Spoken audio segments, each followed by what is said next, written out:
We're fighting a culture in America that points to you as the individual, and it's about you and what you can do for yourself. And we just try to right away set up a foundation. It's not about us. It's what can we do for others, our community, our teammates. How can we be the best teammate? Not how we can be the best me and glorify myself. Hi, I'm Bradley Tarpey, and welcome to the Six Man Spotlight, a place where we give a platform to six-man football coaches to share the intricacies of scheme and culture unique to the world of six-man football. Today's guest is Pasadena First Baptist Athletic Director and head football coach Justin Larsen. Coach Larsen has served in this role for the past 12 years, becoming the winningest head coach in school history. This tenure has been highlighted with back-to-back TAPS Division I state championships in 2024 and 2025. In today's conversation with Coach Larsen, we discuss his team's culture, the value of the weight room, and insights into running a successful on-campus feeder program. I offer this episode with a quick caveat that this was an interview recorded in February, with it being unsure if it would be released or not. With the season approaching, I thought it could not hurt to release this as a bonus episode of sorts, even if there were some technical difficulties. Either way, I hope that you'll enjoy the conversation. I feel like you and me could talk about anything, whether it be football related or non-football related, but, I wanted to bring you in to talk about program building.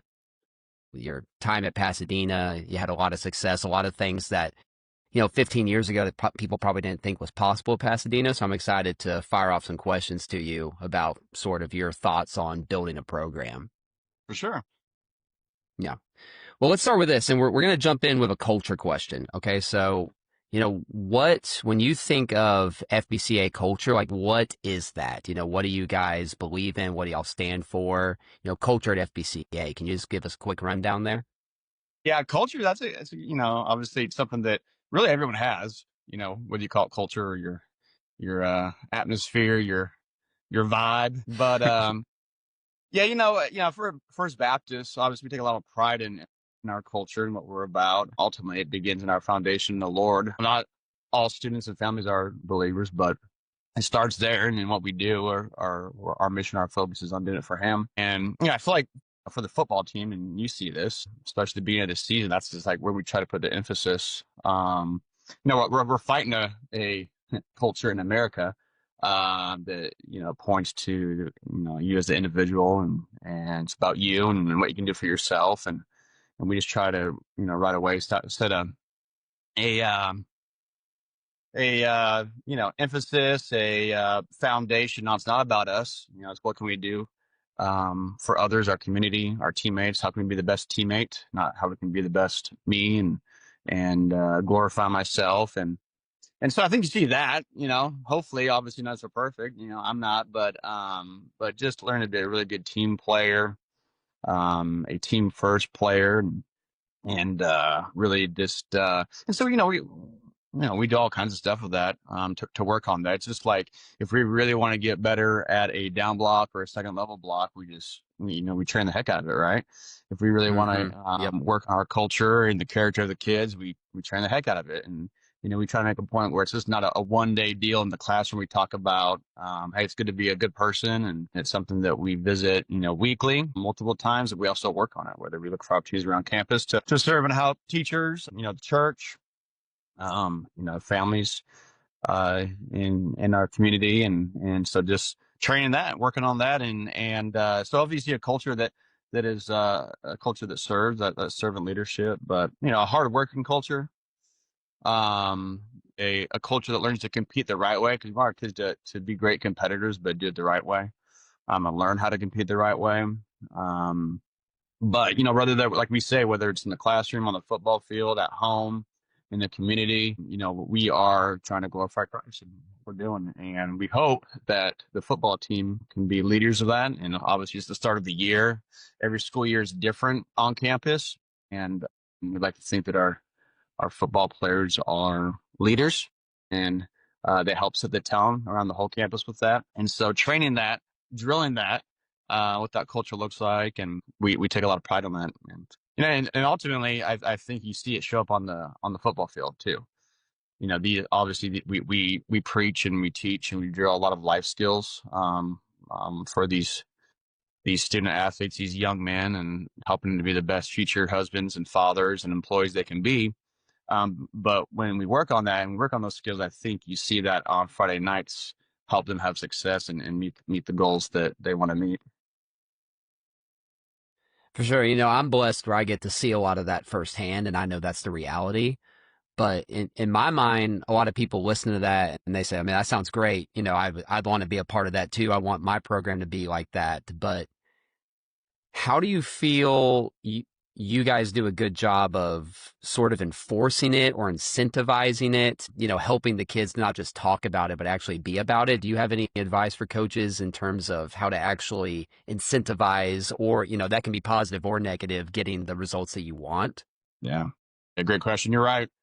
And that's ultimately what's going to happen, and that's ultimately what can strengthen that culture, that vision, or hurt it or break it is when you get tested. Just for example, if it's a big deal for you to be to practice, be on time, be locked in. Okay, so what happens when kids don't show up, when they're not on Hmm. time, when they're not locked in? So you can reinforce it either way, right? Reinforce it means they behave how they shouldn't be. That's not aligned with our goals, our vision of what we want, and nothing changes for them. Right? They're still playing as much as they want. They're still getting the same positive attention they want. Or once again, this is whether you're in the classroom as a teacher, at home as a parent, or they behave in a way that isn't aligned with what you're about as a team, and there's consequences, whether it's natural consequences or what. And so, I always just start off with you know, when we're tested, right? I start off with a conversation about it, because like anything, what's going on at home, let's talk, Sure. because that behavior, whatever it is hurting the team. And it's not what we're about, and that's good to have. Just don't assume and jump to the next step, because we both heard things that going on at home or whatever. Like, whoa, I wish you would have told me about that. Let's play right now, right? Yeah. Um, Hmm. no Hmm. conversation fixes a lot of it. But once again, you get tested. Okay, this is what we're about. This kid's not on board. You know, it just happens to be the most important district game. Are you going to? Is he still going to be able to? There's nothing going to change. I mean, is he still going to get play as much as you would either way, or you know, sorry, Matt, I really don't want to do this. It's an important game, but you're sitting the first half, or you're not playing at all, whatever that might Right. be. And if really your ultimate goal is to win, and winning is very important. Winning is very important. It helps a lot of things. But if your ultimate goal is just to win, then maybe it wouldn't make sense to, bring consequences down on a kid in that moment. Okay. But if your ultimate goal is this kid in 10, 15, 20 years, then that's really what matters. But what I've learned, right, when we've been tested, we've had to, you know, uh, discipline a kid because of their behavior, or they're doing something that's going to hurt the team. When we've decided to discipline them, I feel like I think really it helps the team, and ultimately it helps the kid. But really, what I always think about is those younger guys that are watching, right? Right. The freshmen or those junior high kids of like, hey, why isn't our, you know, best defensive back playing? They talk and they like, Hmm. oh, dang, really? And then they learn like, but, ultimately you're going to be tested, your values, your culture, what you want. And in that moment when you're tested, you need to just, what do they say now? Stand on business, 10 toes in the Yeah. ground. Yeah. Yeah. And it's annoying, right? And you're like, you know what? We may lose the game, but as we all know, losing is not the worst thing in the world. It's hard. It's a Yeah. pride thing, right? But it's definitely not the worst thing in the Hmm. world. But Hmm. you're never really going to get to where you want as a culture if, when kids go against what you want, your team values, your goals. When kids go against that, and there's not really any changes or any consequences, I guess you're never going to really get what you want as a culture. Right. And we've had seasons Yeah. where it's been hard to do that, right? And we didn't want to, and maybe we disciplined a kid or something, but it wasn't. really that big a deal. But and we saw, it didn't help us and didn't help the kid. So, but really good question. Okay, so moving on, if we take a quick trip down memory lane, thinking back to your first years at First Baptist, um, what early decisions do you feel like you made, coming in, you're a brand new guy, you don't know anybody, nobody knows you. Do you feel like any of those early decisions you made coming down have maybe had a big impact at the time as you're kind of starting to, create the program that you want? Yeah, for sure. Um, whenever you come into a new place, obviously, like we're talking about with the culture and your values, what matters to you. If you have people involved in your program who, and I guess I'm talking more about, leadership, I guess, who, they want to help, they want to support, but maybe they're not on the same page as far as like the important things, your values, your goals, what Yeah. matters. Your mind, you might like, well, I'll be able to manage them or I'll get them to come over to the light side, whatever. But if you have anybody who's spreading a negative vibe or not, want thinks we should do a different way, or when adversity happens, it's Hmm. you know, those type of people are not going to help you get through the adversity. And so there are some tough decisions, whether it's, kids on the team or hiring coaches that you're thinking, man, we'd be better or it'd be easier if we had these people on board. But I just don't know if they completely, agree with what we want to accomplish here. And so, I think early on, just not having people part of the program that I think would pull away or suck away, whether it's just negativity or they say, yeah, it's not all about winning, but really it is about winning and not the kid. Yeah. And so just making some decisions on not bringing some certain people in or allowing certain people, on the team. We decided just not to bring them back or invite them. I don't know if that's kind of what you're getting at.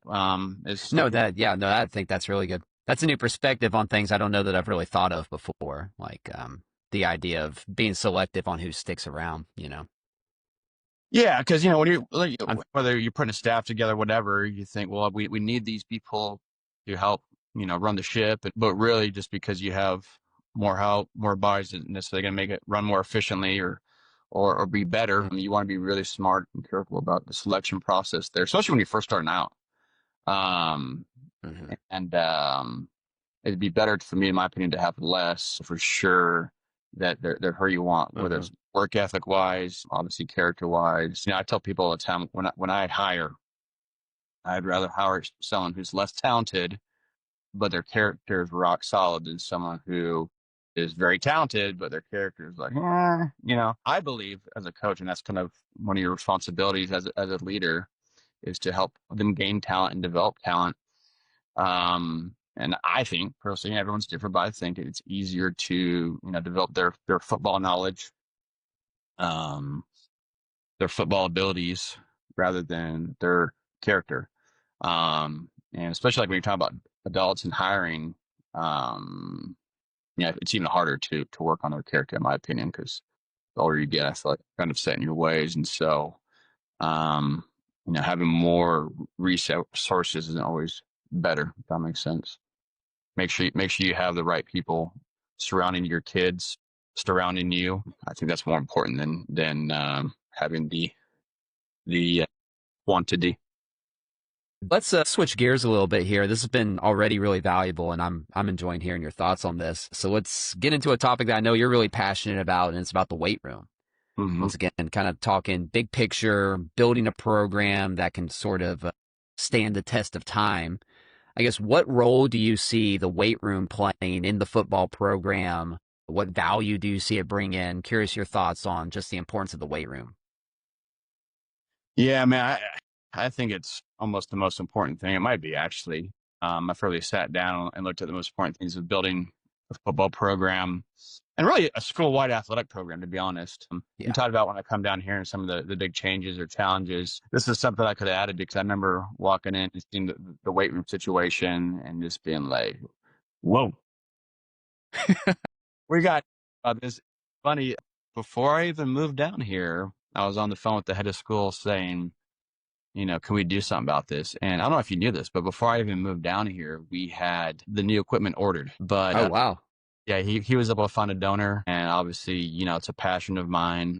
And so it's so important. I mean, where do you start with this? Injury prevention. I'll just start with that, right? Yeah. And you know, we hear about teams all the time with issues with injuries, losing kids or whatnot.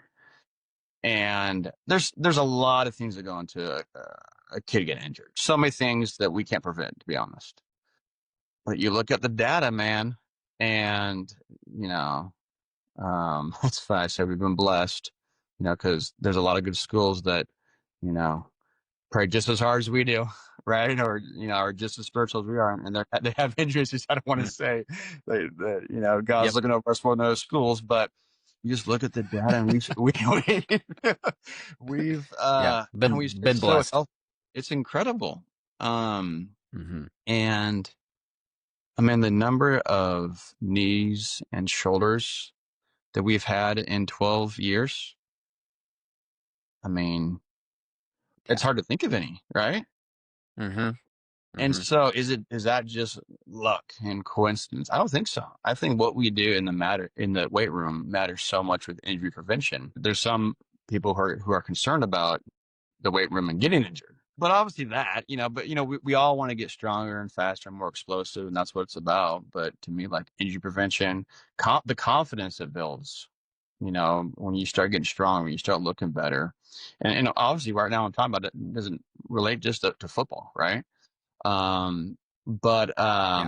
and then now related more to football, just this is opportunity, team camaraderie. The more you invest together as a team, when things get hard Friday nights and you need that grit, they think about all those times in the weight room and the hard work they put together, and it's another opportunity to build that. But so here's the deal I've always looked at. The talent's going to come and go. You're going to have teams, groups that come through that are more talented than others. And by having a consistent weight room program on those years when you are less talented, you can still compete in these guys that you've been developing since sixth, seventh grade. Right? Right. They're not necessarily the most gifted people in the world, but they've gotten strong and they worked Hmm. themselves into a good role player. We think about last year's state championship team. I think of, well, this year also, but I think of 2024's state championship team, those seniors and some of those guys who are really good players, first team All State guys. They weren't the most talented people in the world, but through Hmm. what they did in the weight room and, since they were in junior high, allowed them just to be really good players and perform at a high level. But no one's going to disagree with anything I'm saying. Right. The big, really, okay, so we get the weight room how we want it. We get the equipment to train in masses and be really functional. That's great. Hmm. Okay, when do you do it? Right. And this is a challenge that everyone's faces, okay, whether it's before school or after school. Well, okay, so if it's after school, now, are you telling kids not to do other sports because you want them in the weight room? No, we want them to play basketball. Okay, we want them to wrestle, do baseball, do track, do volleyball, do soccer. We want these kids to do multiple things to help the school and the programs, but then they're missing out on weight time if it's afterwards. Okay, before school. Well, yeah, I mean, you can all meet up before school, but the reality is the consistent attendance or production you get from kids isn't going to be ideal. In a perfect world, For I'm going sure. to motivate my kids. Okay. So the biggest next step we took was, finding that crazy to have an athletic period. And to me, that's like so huge. And, like once again, not everyone can do that, but, I would, sit down and have a conversation with the administration if it's something you don't have, just the importance of training at not just football players, but all your athletes, your volleyball players, your basketball players, your track athletes, the importance of every day, trying to get during the school year, whatever the number is, 175 workouts. And then if you're able to start that in junior high, you times that by six. Look at how many workouts this school year they've gone through. And then of course you have your Yeah. summer program that just keeps that machine going. But it's just so huge, and obviously that they learn lifelong fitness goals, right? By being in there since they're young, and but biggest thing to me is that just It develops talent when you don't have talented kids. It keeps kids healthy and on the field and on the court. And obviously, it just, when you have stronger, more explosive, there's also an element of toughness. Something I was thinking about is Yep. like, because, I'll talk to people and they'll say, I mean, you guys are just tough. You guys are just a tough team. Toughness is something you're born with, or can you develop toughness? I think both. There, someone's environment as they grow Yeah. up that definitely impacts if they're tough or Hmm. not. Hmm. But going back to the Hmm. confidence deal in the weight room, I've seen kids who we've had many kids we could list right now who are, we see them in junior high. They're like, yeah, I don't know. But then all of a sudden they get really strong. They get more confident. And all of a sudden they're like, where'd this dog come from? So I think that you kind of develop Hmm. that toughness a little bit through the weight room. So someone's asked you like, why are you guys always so tough? I don't know. Actually, that's a good question. I think the weight room has a role in that of a tough athlete. Um, but so just talking through this with you, man, obviously the character side, the development of the human being in a program is really why we're doing this, right? The eternal reasons. But as far as just the taking care of an athlete and importance of athletic development, I don't know what would beat what you do in that weight room, and who you have Sure. leading your weight room matters. They have to be on board. Yeah. Is it just Yeah. someone who just holding a clipboard, and Coach Larsen puts the workout on the board and they're just going to stand around babysit and are they just going to have conversations with the kids or are they all in on the importance of every rep, every set? Why we do this? Here's the, I talk about this all the time. Here's the core lifts, right? But then after the core lifts are done, does other stuff matter? Absolutely, it matters. Like, are they just on board with everything? And like anything, whether you're teaching English or weight room, like the attention, the Hmm. energy of athletes start to die off. Do you continue to motivate Right. them to finish and get all those extra sets in, reps in? And so, yeah, awesome question. Like I tell anybody who's looking to start a new program, build a program, it starts there, in my opinion. Sure. Yeah. No, and once again, speaking from experience, it's the lifeblood of what we do is the weight room. Well, you mentioned during the school day, like athletic period, once Hmm. again, keeping in mind like the size of schools that are going to be, hearing your thoughts here. I'm just curious if you'd be willing to share just quickly the logistics of what our athletic period, like how it works, how many we have, how we make that work logistically. Yeah, no, that's a really good question. So so right now we have three high school strength training classes, and then we have one junior high. So for the one junior high strength training period, obviously we don't have all boys and girls in there, so they alternate days. So over a 2 week period, the boys and girls are in there an equal amount apart. And for junior high, we really start them off on just like body weight stuff. Then just Hmm. develop or a strong foundation. Really, we don't start introducing a lot of the core lifts. When I say core, it's your traditional, squat, bench, power clean, deadlift. We really don't start introducing that stuff until we go through just a lot of core training and helping them just on certain body mechanics. We kind of call what you have like a lifting age, right? Because kids really never been part Yep. of a, a lifting training program before, so they're age 0 versus this kid's been doing it for a year. And it's really not till year Hmm. 1 or 2 that they really start to get rocking and rolling on the core lifts that we take a lot of pride in. But so the junior high is once a day. They alternate. So in the course of 2 weeks, they'll be in the weight room 5 days, and then our high schoolers are in there every day.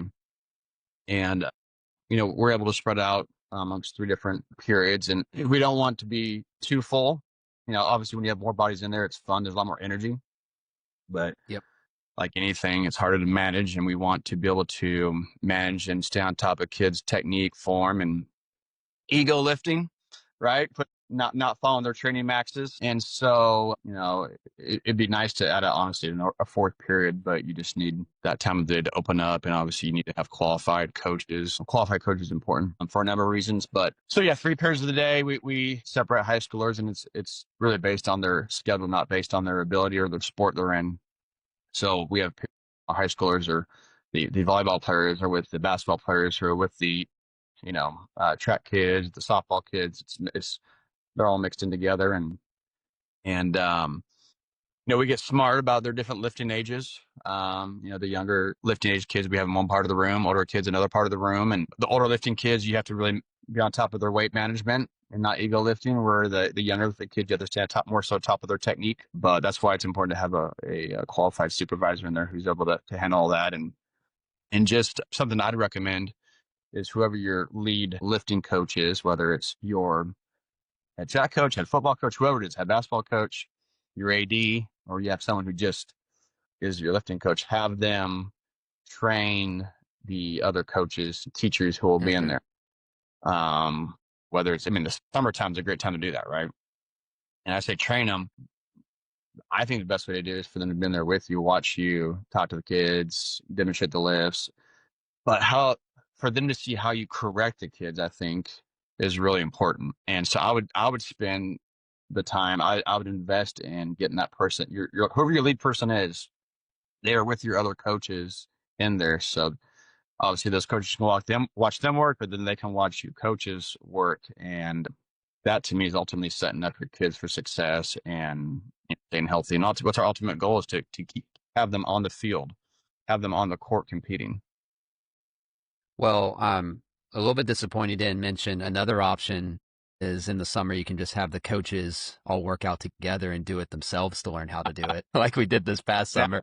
that's the highest level of preparing your coaches to teach the weight room is to put them through Yeah. summer weightlifting program. Yeah. Bleeding and sweating together. It's the best way to learn. Well, Coach, we're going to transition. You don't know this is coming. I'm excited for this. We're going to play a game, and I'm going to call it the depth chart. Okay. And when you picture a depth chart, what's the purpose of it? It's to order, the players and the ranking that they would play in that position, more or less, right? So we're going to talk a little bit about feeder programs. Okay. Okay. And I'm going to give you 3 statements, and I want you to rank these different statements off of their importance to you when you're thinking of your middle school and younger football at First Baptist. Okay. Yep. Okay. So, first one, once again, this is importance to your feeder program. Players becoming familiar with the rules and physical side of the game. Number 2, players enjoying their football experience so that they'll want to play in future years. Or the third, kids learning techniques and schemes that they will use as they get older in your program. Man, you spent some time on those questions. Those are really good. You Yeah. nailed those. Yeah. It's supposed to be hard. It's supposed to be hard on purpose. Yeah. Good. Well, at the younger level, when they begin, you have more time, right? As far as time to get them where you want, because ultimately you want those players to be good 8th grade football players, and then eventually juniors and seniors who are helping you compete for district title, state champions, right? As far as football wise. And so they have a bad experience their first time, putting on the helmet. It's really uncomfortable. And they're just having a bad, football experience. They're not going to come back, and you're losing that investment. But it's hard. So that I can almost combine those two, because them enjoying their football experience, but also being comfortable with the physicality of it, are almost, you can tie together, I think, because it's funny. We talk about with our youth coaches, hey, we really need to get to working with this, working with this. Well, a kid is not going to be thinking about their first step on a down block, really, if it's their first year playing football, for the first week, because all they're thinking about is the pain on their forehead from the helmet and how hot it is. That's all they're thinking about, right? Mm-hmm. And so, it takes almost a week and a half to 2 weeks for those kids to acclimate to the gear, to the weather, to the physicality. But you almost can't introduce the physicality portion of football until they get over the trying to get comfortable stage of just being out there. And so I don't know which one of these it would fall under, but I feel like them just enjoying being out there is number one. And once again, we're talking about young kids, right? Yeah. Them just Well, out, it could be, yeah. them enjoying being out there. You get them, they get used to just the discomfort of just the gear and the heat alone. You got to get them through that. And then they got to get used to the physicality part of it, right? That, whoa, this guy's coming to hit me. And then you got to like slowly introduce them to that. And so much, so much of that is your matchups, your pairings, right? Because Yeah. every one of your stud sixth graders, junior high kids, high schoolers, they all like, oh, I just happened to get matched up with this guy. Oh well, I better go hard, and they all make the most of that. I mean, how many of those kids be like, hey coach, I don't think this is a good matchup. Let me go against this more difficult. How many guys are going to say that, right? Some of the older kids will, Mm-hmm. but the younger kids, and then all of a sudden, it just takes one rep at the younger levels to lose a kid. It just takes one rep Yeah. from your dude, whether it's in junior high football or your youthful. It just takes one rep for them just to a really violent physical thing to happen to them, and you lose them. It's done. And so, as coach, you have to be really smart about your parents. So, I say just the comfort, the joy of football, tackle football, right? Flag football is one thing, tackle football is a totally different thing, right? So, just the joy of that, and then them getting used, comfortable with being uncomfortable with the physicality of defense, and then once you get to that, then they can actually lock on to how you step when you block. What's this leverage stuff mean when it comes to tackling? They can actually like pay attention and think about that. Because when you're trying to, do that first and all they can think about is their head hurting or how hot it is, it's just not Mm-hmm. gonna. If I can hit you with a quick follow up when we're talking about feeder programs, I've been lucky to be a part of the summer camp that we run. When I think back to some of the great all state players that we've had, I can have memories of them being, 8, 9, 10 years old at our summer camp.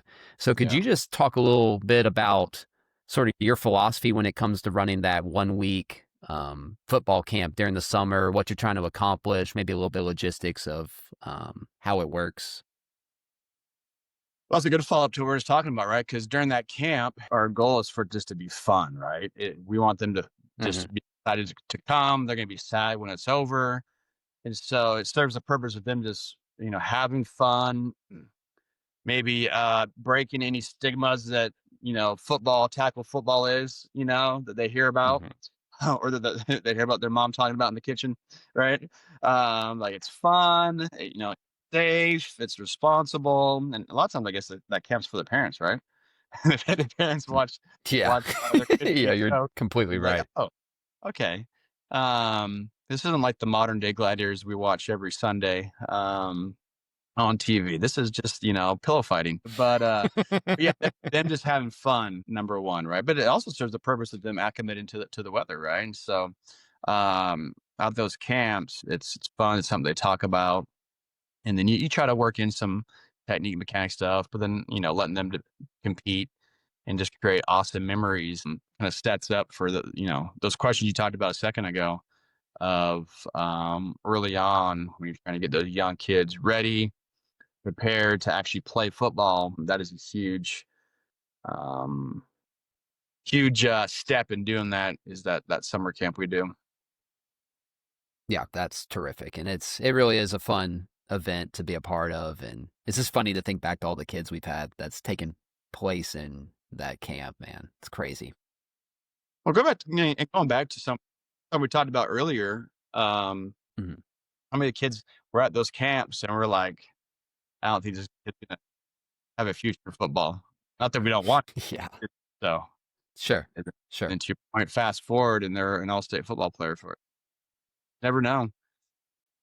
Because this has been great. I'm gonna hit you with one more round of the depth chart, and then we're Yeah. gonna be bringing this to a close here pretty Mhm. soon. Okay. So I think it would be wrong of me to not ask you a little bit about on the field stuff when it comes Mhm. to having a football program, and I think we should take a second and talk about practice.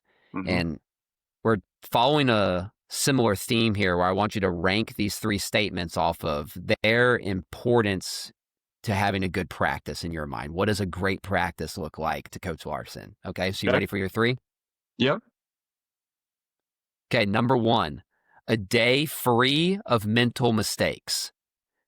Number two, a high quality film session, whether that be before you go to the field or after you're on the field. Or number three, a high energy and competitive day on the field. How would you rank those in terms of having a great practice? Yeah, of course, it depends on what time of year we're in, right? Are we in district play? Are we in a game week? Are we in um, fall camp that we call it, the 2 weeks leading up to the first scrimmage week? Um, but the high level energy, I guess let me talk through these and then I'll rank them. The high Okay. level energy, lots of competition. Obviously, we call it competition Tuesday, right? When you have those, you don't necessarily have necessarily a lot of high level execution because kids are just they want to compete, they want to win, whatever, whether it's one on ones, whether it's a scaly session, whatever we're doing. All right, and obviously we get have fun with what we're competing in, just to get the juices flowing. But really, you kind of want them to. That almost builds the energy to help them try to get as close to a game like attitude mindset as possible. And so we serve it. We have a day for that. That's normally part of our sloppy Tuesday day, right? Yeah. Yep. And then but then that normally is followed by a really high quality film session day, right? Where the points of, to me, film study, and not just, I'm not talking about film study of an opponent, I'm talking about themselves at practice, in games. To me, that's one of the best learning tools right there. It's one of the best accountability tools, right? Um, you know, uh, coach, we did single it. Really? Okay. And you get on film, like, y'all didn't single this. What are you talking about? So they learn right away Mhm. that they just got to kind of helps with the ownership of things, right? And just take responsibility and not. Um, and then of course the accountability of effort. You know, hey, all your teammates right here are running the football except for you. What's going on here? Yes, sir. Mhm. But then like what we take a lot of pride in is just the technique, the fundamentals of football, leverage. Leading with the proper shoulder, proper helmet placement, whether you're tackling, blocking, footwork coming off the ball, right? Footwork second level. Man, you can just really just slow things down and pause. And to me, when they see themselves, they're locked in. You want student engagement in the Yes. classroom, you want athlete Yes, sir. engagement, you get them on the screen and they're locked in, man. Well, Coach, thanks for joining me on the six man spotlight. And we're going to finish with one final question, but I just want to say again, I appreciate your time and I appreciate you stepping into the spotlight to come on here and share with the six man community. Yeah. Well, coming from sort of a spirit of gratefulness, who is someone in your life, whether it be in the football program or in your personal life, that you feel like deserves to kind of be in the spotlight for a second or receive a little shout out just for the things that they do for you or for the program or whatever? The long list, my friend. I mean, obviously, the obvious question is just the Lord allowed me to be here and do what I do. Um, Ultimately, we should seek His will, and I believe that He wants me here doing His kingdom work, and um, I'm just trying to be a faithful follower of Him. But my wife, coaches' wives, man, they're the best. Hmm. They're patient. Especially obviously when you got a little army of kids at home as well. They have to sacrifice a lot and deal with a lot. And so my wife's just a champion there. You know, A ditto, start ditto to that. yeah, just starting here at First Baptist is obviously we say this all the time. It seems cliche, but it's 100% the truth. Is the staff that we have at First Baptist is special, unique, and not common in a good way. And just how we work together, how we all just share similar focus on just kids and developing great human beings. And it's not about us, and we're not looking for the credit, right? Our staff, our football staff, and really all of our coaches at First Baptist, but our football staff, it sounds cliche, but it's the truth, man. Like we don't care who gets the credit.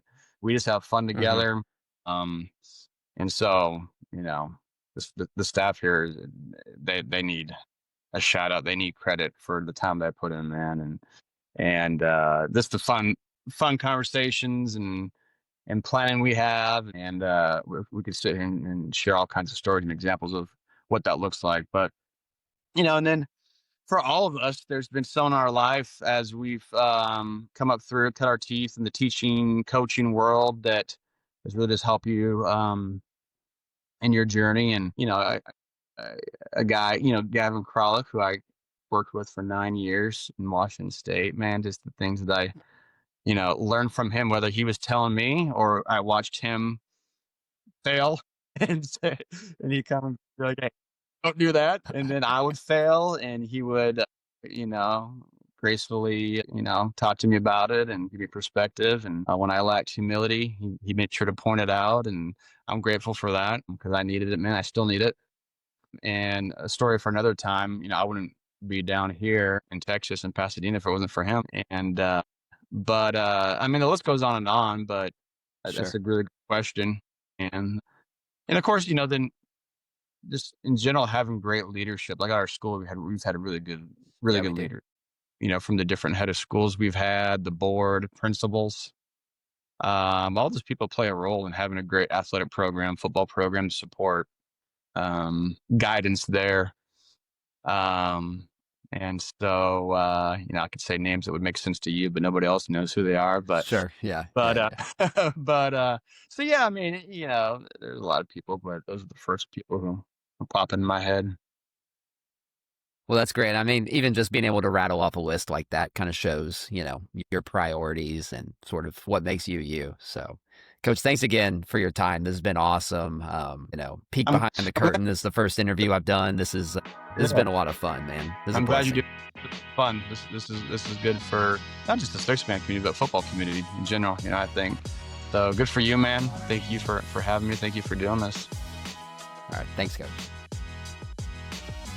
Fun conversation. And speaking from experience, Coach Larsen is a great guy to work for. It's been pretty awesome to get a front row seat to see him come to Pasadena and take over a program with no tradition of success and be able to build something from the ground up. And especially as an alumni, that's been really special for me. More importantly, and I know nearly every coach shares this sentiment, but Coach Larsen is not giving lip service when it comes to developing student athletes into men. Once again, speaking from experience, I think the biggest observation that I've taken away from Coach is the willingness to embrace the difficult conversations that are inevitably going to occur when guiding young people through this stage of their life. And I believe this shines strongly in our conversation, especially when he was speaking on his views on culture. And really, my only regret from this conversation is just wishing I knew what I was doing during our interview so that I would not have lost a chunk of it to technical difficulties. We ended up having a fun conversation on what goes into a quality practice, but unfortunately that's going to be lost to time, but maybe it's a reason to bring him back in a future season of the Six Man Spotlight. And I hope you enjoyed this bonus episode. This was the first interview I recorded. It was sort of meant to be a practice one of sorts. But I didn't think it would be fair to hide Coach Larsen from the world. So I hope you guys, enjoyed the video.